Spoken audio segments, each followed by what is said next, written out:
It was only recently, and after our parents passed away, that the three of us, right to left, Uzi, Esther, and Hanan, found ourselves wondering, debating, and even ashamed for our lack of knowledge of the details of what happened to our family in the Holocaust.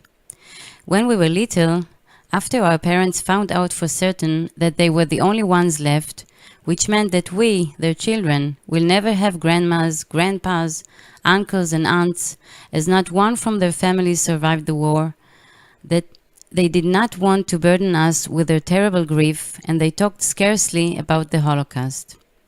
When we grew up and became adults, we were drawn to leading our lives, building our families and raising our children and grandchildren. The three of us led busy lives and were occupied by many different matters. Perhaps that is why we did not ask a lot, and when we wanted to know more, there was no one to ask. Over the last few years, we have decided to close the circle that was left open, to fill in the gaps and to expand for future generations our family's stories. The decision came by on 2015 while we were standing near our parents' house in Ramat HaShofet.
Mom's family lived in a small town called Mikhalova, which is located east of Bialystok, very close to the border with the Ukraine. Approximately 150 Jewish families lived in this town. Most of them, like Mom's parents, were Orthodox Jews, making their living out of trade and peddling. As soon as the war started, as a result of the Ribbentrop-Molotov agreement, the whole region was transferred to Russian control, which made it possible for the Jewish community to lead some kind of normal life for almost 2 years. However, the situation changed within a second when Russia entered the war on June 1941. יום אביב ריחות לילך בין חורבות העיר שלך יום יפה לדוף בנהר בתוכי הלב נשבר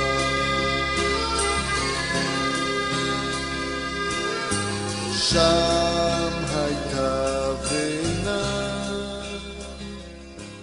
ילדות וזה עוד הצריף אל המגרש במסילת העיר הישנה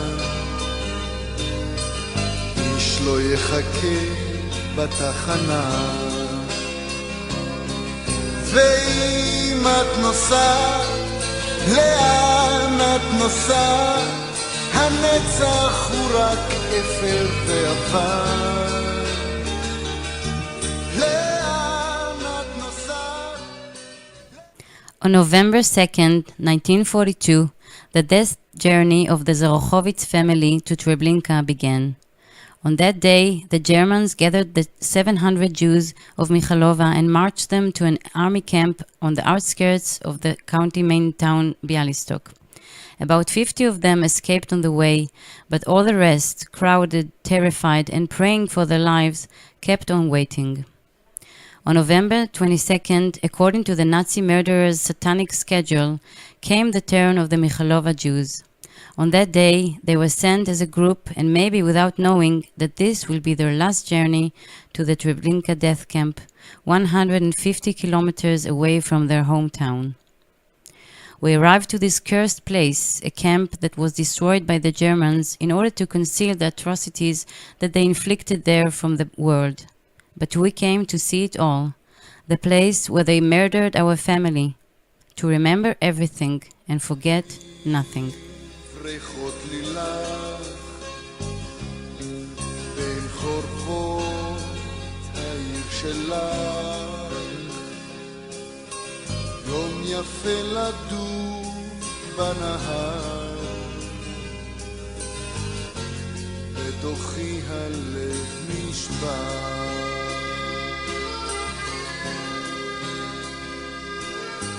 שם הייתה בינה ילדותך אישה קטנה אנשים שאיש לא מכיר אין אפילו בית שיזכיר ואם את נוסעת לאן את נוסעת הנצח הוא רק אפר ועבר לאן את נוסעת לאן את נוסעת שנים וכלום עוד לא נמחק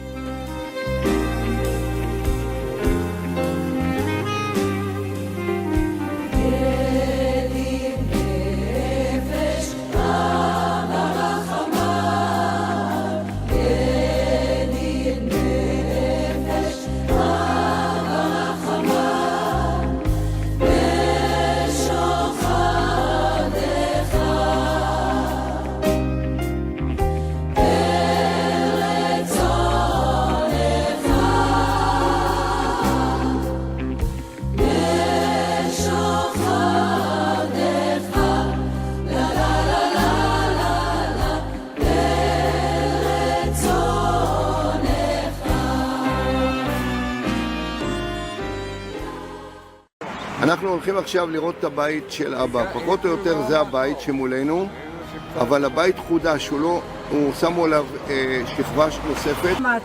מה מטה? Te siostry były. אבל רוגוז'ינסקי האוס פה? Rogozinski, tu, ten dom cały to był Nie, ten drugi, tam. ten drugi Tak, רוגוז'ינסקי? wszystko tak.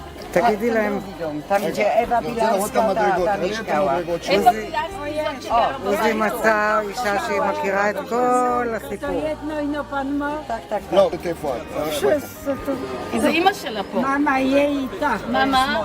מאמה היא שלה? רואה את אימא שלה בתמונה שאסתר צילמה יחד עם גברי לפני 30 שנה. היא רואה את אימא שלה פה. To ja tu stoję głowy. מפגש מרגש. Zobaczyłam się.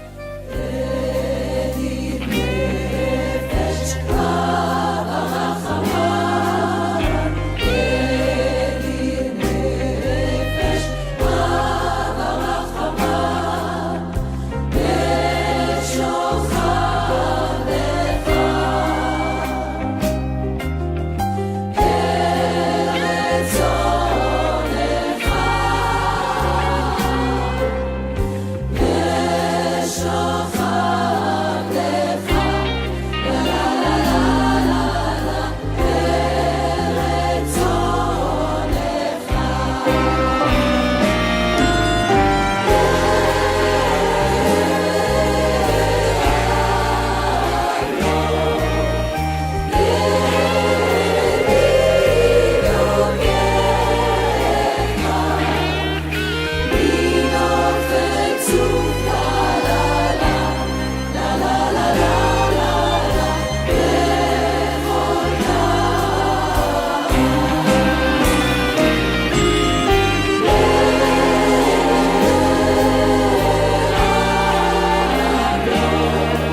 For the world, there were about 215 Jews living in schools. So they took them about 2 o'clock in the morning. So they had to wait until the morning. And in the morning, they were carts pulled by horses. So they put people on those carts and they went from here to Schlesien. Then they took them to Konin. And then they took them to another place, but it was a place where Germans created so-called open ghettos. There were no fences, no barbed wire. Inside, outside, just they settled people. They brought people to a village and they put them in different places. They were staying there until the March 1941.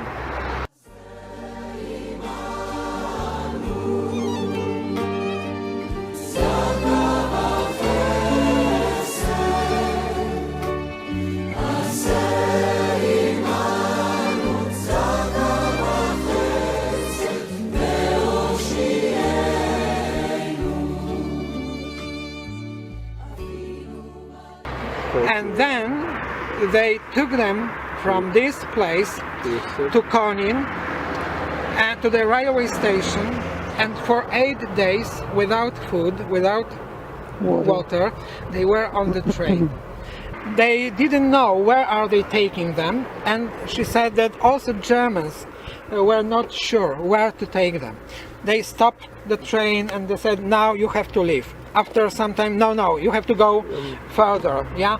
And she said that they were so thirsty that when the train was on at the station, another train stopped. Sometimes the driver from another train gave them some water from the dirty water from the kettle. So that she said that they were drinking water with spoons, just, you know, because, you know, there are many people, yeah, Yes. on the carriage. Yes. She said that many children died during the trip, and, you know, there was no toilet, nothing. So people were just traveling for 8 days like that.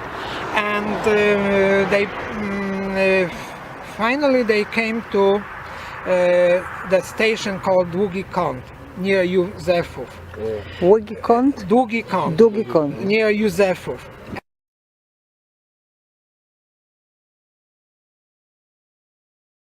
On the second year of the war, March 1941, we were gathered again from Skulsk. Depressed and wounded, old, young, infants, we were taken to the train station in Kunin and were loaded on the train cars. Once we were already inside, they chased us out for about 3 or 4 times. Eventually, they loaded us and locked the cars. And we rode. Where? No one knew. On the way, we stopped again and again. They wanted to let us off the train, but probably no one wanted us. I saw women who gave birth on the cars. I saw people who starved to death and people who died of thirst. One time when the train stopped at the station and no one was watching, my dad asked the driver for some water. We got a few drops, just enough to wet our lips. And on goes the train again. After 2 weeks that seemed like hell, we were thrown out of the cars. It was not far from the border with Ukraine, in a small town that was previously bombed, named Jozepow near Bilgorajski. She said that there was, how to say, mayor of that place, Yes. the head of the police. Yes. They were Polish, yeah. So there was a Polish administration. So she said the Gestapo went away, and now we are under the control of the Polish. The rabbi came from Józepow, and members of the Jewish community. They took people on the carts, those all elderly or disabled people, and they came to this place, Józepow. And there were a lot of people, so they didn't have places to stay. 150? No, she said about 1,500 or even more. From all this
The soldiers of Reserve Police Battalion 101 were too old, so they usually received policing tasks.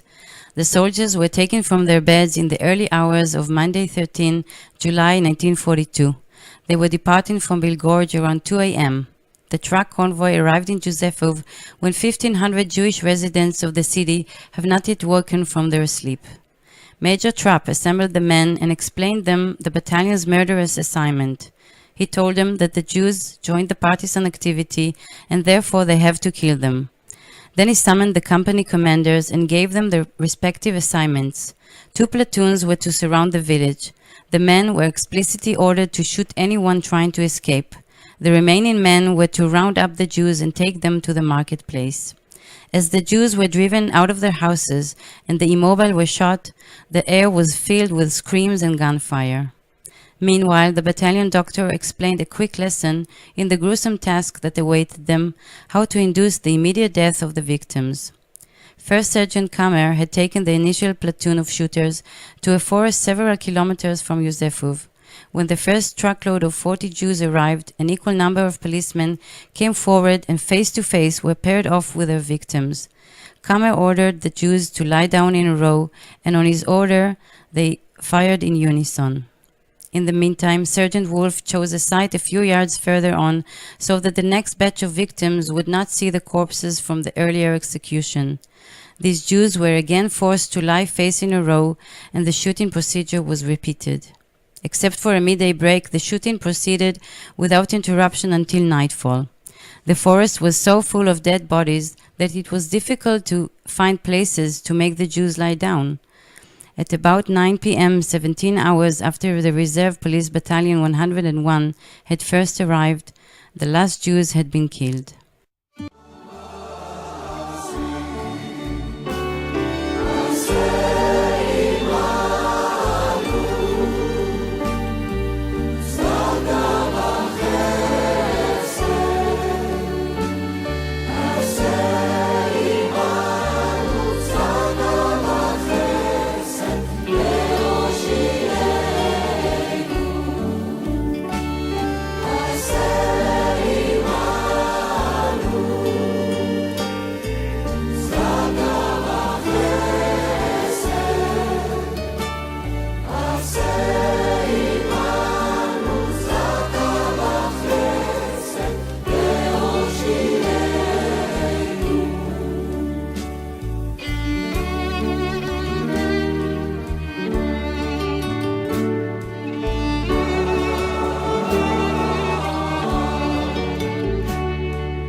תמיד שואלים אותנו, מי בכל זאת ניצל מהמשפחה של ההורים שלנו?